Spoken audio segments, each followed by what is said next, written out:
Sou Leila Arruda, estou lendo Confissões de Agostinho, livro 10, capítulo 14.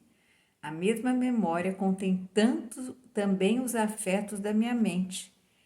Não da mesma maneira que minha mente em si os contém quando os sente, mas pela sua própria força, pois lembro-me sem regozijo de regozijar-me, e sem tristeza revisito meus sofrimentos do passado. Aquilo que um dia temi, examino sem medo, e sem desejo lembro-me dos desejos antigos.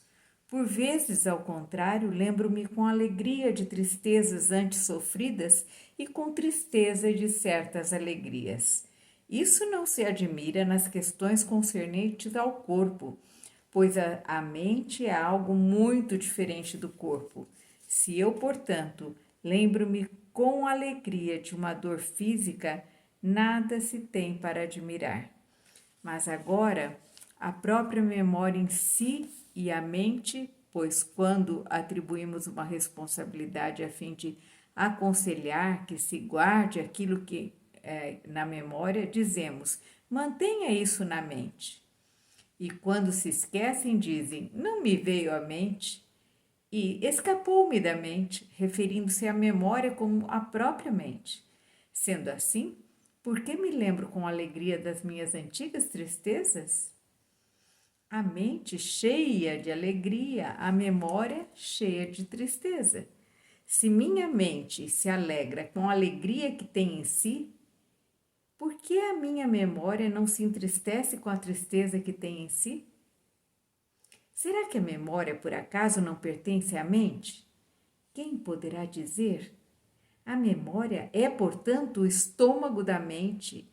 A alegria e a tristeza, por sua vez, são um alimento doce e amargo.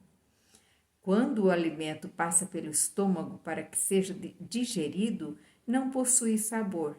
Tais alimentos passam pelo mesmo processo quando perpetram a memória. É ridículo imaginar que ambas sejam a mesma coisa, embora não sejam completamente diferentes. Conto com o arquivo da minha memória quando digo que existem 4 emoções da mente: o desejo, a alegria, o medo e a tristeza. Assim, quando discordo sobre elas, divido-as em espécies subordinadas. Depois as refino. Encontro em minha memória o que delas dizer e finalmente o digo. Todavia, posso recordar-me de cada uma dessas emoções e não ser perturbado por elas, pois antes que me lembrasse delas e as retomasse, estavam lá, e por isso puderam ser recordadas. Talvez assim como o alimento é eliminado do corpo quando ruminado, também a lembrança tire da memória tais emoções, porque então aquele que rumina as paixões da memória não sente na boca o sabor de meditar na doçura da alegria ou na amargura da tristeza? Será a comparação desequilibrada nesse caso, por não serem semelhantes nesse aspecto?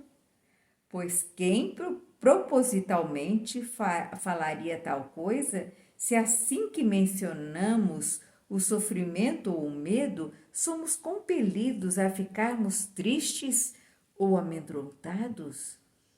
E ainda que não os mencionamos, não encontramos em nossa memória não somente os sons dos nomes de acordo com as imagens impressas pelos sentidos do corpo, como também a noção dessas mesmas coisas em si, que nunca recebemos por parte alguma do corpo, mas que a mente percebera pela experiência das suas próprias paixões relacionadas à memória ou à memória em si mesma retida sem estar relacionada a ela. É um filósofo.